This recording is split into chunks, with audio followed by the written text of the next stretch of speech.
আমরা দেখছি আবাসন সংকট, পরিবহন সংকট, সুষম খাদ্যের একটা পরিবেশের অভাব, পাশাপাশি দেখছি যে আমাদের হলো যে একাডেমিক পরিবেশের যে অবস্থা, একাডেমিক পরিবেশ বলতে আমি যদি গ্রন্থাগার লাইব্রেরির যে আপনার ওয়েবসাইটগুলো আছে তার যে আপডেটেড ভার্সনগুলোর যে আমরা জানি না সেই দিক থেকে বিষয়গুলো, তারপর শিক্ষকদের অ্যাভলিউশনের যে বিষয়টা, যে শিক্ষকরা যে কতটুকু পড়াচ্ছে, আসলে কি তারা গুণগত মান বজায় রেখে পড়াচ্ছে কিনা, সেই বিষয়টা এখানে বিবেচিত।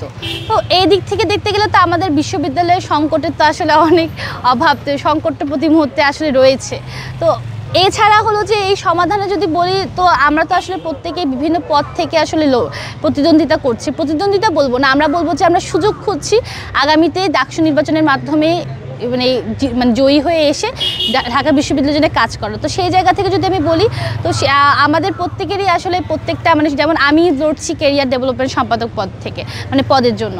তো এই পদ থেকে আমি আমার পরিষদ থেকে আসলে কিছু নির্দিষ্ট কাজ করবো। যেমন আমার পরিষদ থেকে কাজ করার যে ইস্তেহার, মানে আমার যে ইস্তেহার, সেগুলো হলো যে যেমন আমি আমার এই ঢাকা বিশ্ববিদ্যালয়কে আসলে এমন একটা বিশ্ববিদ্যালয়ে পরিণত করতে চাই যাকে আমরা আসলে প্রাচ্যের অক্সফোর্ড বলি। সেখান দিক থেকে যদি আমরা দেখি যে আমাদের বাংলাদেশে বেকারত্বের হার কোনোভাবে কমছে না, এত নিত্য নতুন গ্র্যাজুয়েশনের শিক্ষার্থীরা বের হচ্ছে, কিন্তু চাকরির বাজারে তারা চাকরিতে যোগ্যতা সম্পন্ন বা গুণগতর অভাবে বা স্কিলের অভাবে আসলে পিছিয়ে পড়ছে।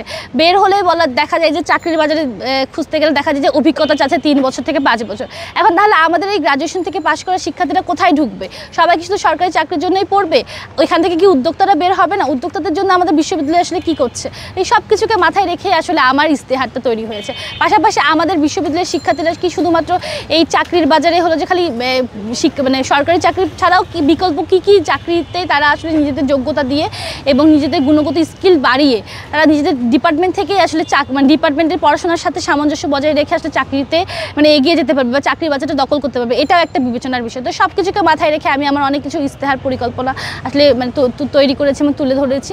তো সেখানকার মধ্যে যেমন রয়েছে হলো যে আমি চাই যে আমার প্রথম ইস্তেহারের মধ্যে হলো যে আমার বিশ্ববিদ্যালয় থেকে যারা গ্র্যাজুয়েশন কমপ্লিট করবে তারা যাতে ইন্ডাস্ট্রিয়াল কোম্পানিগুলোর সাথে, যেমন আমার ঢাকা বিশ্ববিদ্যালয় মানে আমার একাডেমিয়ানের সাথে ইন্ডাস্ট্রিয়াল কোম্পানিগুলো একটা চুক্তিতে যাবে, যেখান থেকে তাদের গ্র্যাজুয়েশন কমপ্লিট করে তারা যাতে ইন্টার্ন করার বা চাকরির সুযোগ পায়, যার মাধ্যমে তারা আসলে একটা কাজের পাশাপাশি তারা যাতে যোগ্যতা অর্জন করতে পারে, দক্ষতা অর্জন করতে পারে। কারণ এটা একটা খুবই গুরুত্বপূর্ণ বিষয়, কারণ আমাদের বেশিরভাগ শিক্ষার্থীরা গ্র্যাজুয়েশনের পর আসলে চাকরির অভাবে মানে চাকরির খোঁজ করতে থাকে কিন্তু চাকরি পায় না।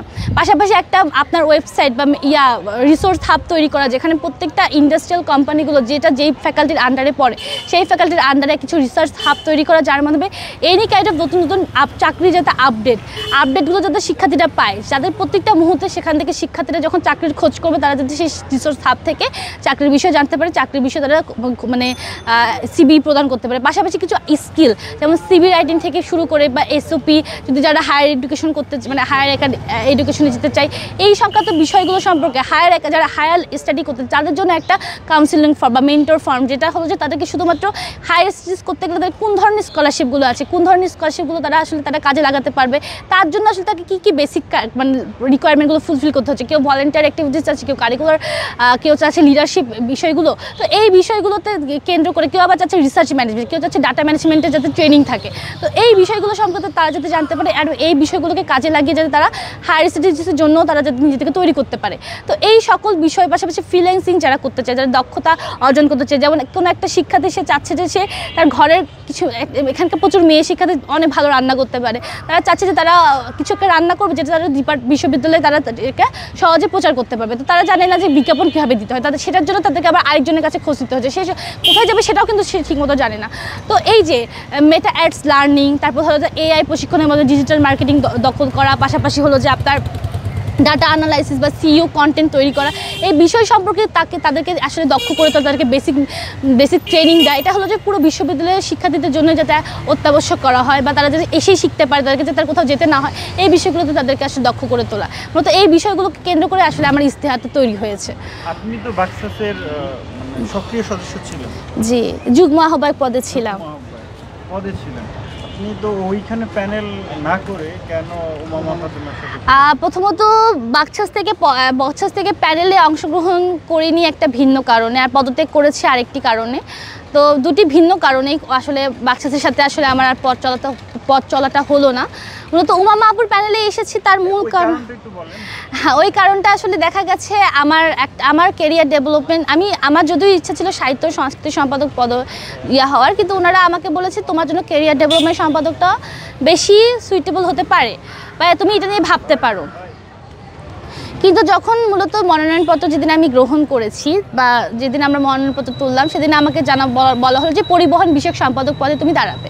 তো এখন একটা মানুষ, যে মানুষটার কোনো রকম দক্ষতা নেই, যে কোনো রকম পরিবহন বিষয়ে কোনো কাজ করেনি, যার পরিবহন বিষয়ে কোনো রকম তার অবজারভেশনও নেই, বা তারা আমাকে পূর্ব থেকে কোনো রকম অবগত করেনি যে তুমি এই বিষয়টা নিয়ে একটু দেখতে পারো। তো সেখানে আমার কাছে মনে হয়েছে যে তারা আমাকে শুধুমাত্র আসলে মানে আমি যেখানে গিয়ে কাজ করতে পারবো, যেখান থেকে আসলে আমি জয়ী হয়ে আসার একটা সম্ভাবনা থাকবে, যেখানে আসলে যেই জায়গা থেকে যেখান থেকে আসলে আমার একটা সম্ভাবনা কাজ করবে, সেখানে না গিয়ে তারা আমাকে জাস্ট একটা অন্তর্ভুক্তিমূলক প্যানেল দিতে হবে বিধায় একটা অন্য সংস্কৃতি বা অন্য কাউকে, মানে অন্য কোনো জাতিগোষ্ঠীর একজনকে পদে দাঁড় করানোর মতো আমার কাছে মনে হয়েছে, যেটা আসলে আমার কাছে মনে হচ্ছে এটা গ্রহণযোগ্য না। আর আমি এই মানসিকতাকে আমি আসলে উৎসাহ দিতে পারি না। তো এই জায়গা থেকে সরে এসেই মূলত আমার মনে হয়েছে যে আমার একটা স্বতন্ত্র দাঁড়ানো দরকার। যেহেতু আমি এই বিষয়ে অনেকদিন ধরে মানসিকভাবে প্রস্তুতি নিয়েছি যে আমি এই বিষয়ে কাজ করব, এবং এই বিষয়ে আমি বিভিন্ন কনসালটেন্টের সাথে যোগাযোগ করে বিভিন্নভাবে অভিজ্ঞতা অর্জন করেছি। তো পরবর্তীতে আমি কেন উমামা আপুর প্যানেলে গেলাম, উমামা আপুর প্যানেলে মূলত আসলে দেখা গেছে আমার মতো অনেক স্বতন্ত্র শিক্ষার্থীরা এসেছে সম্পূর্ণ এই পলিটিক্যাল ব্যাকগ্রাউন্ড থেকে। এখানে আসলে কোনো রকম পলিটিক্যাল ব্যাকগ্রাউন্ড অ্যালাইন এমন কাউকে পায়নি, এবং উনি মূলত যেহেতু ওনারা একটা প্যানেল দিচ্ছে, এতে একটা সাপোর্ট পাওয়া যাবে। আর আমি যেহেতু সাংবাদিকতা বিভাগের শিক্ষার্থী, আমার কিছু সিনিয়ররাও ওই প্যানেলে আছে, যেটা হয়েছে যে আমার ডিপার্টমেন্টের সাথে আমার ডিপার্টমেন্টের ভাই ব্রাদার বলবো যাদেরকে, তারা একটা সঙ্গ পাওয়া যাবে, যেটা হলো যে আমার প্রচারণায় আমরা একটা হেল্প পাবো।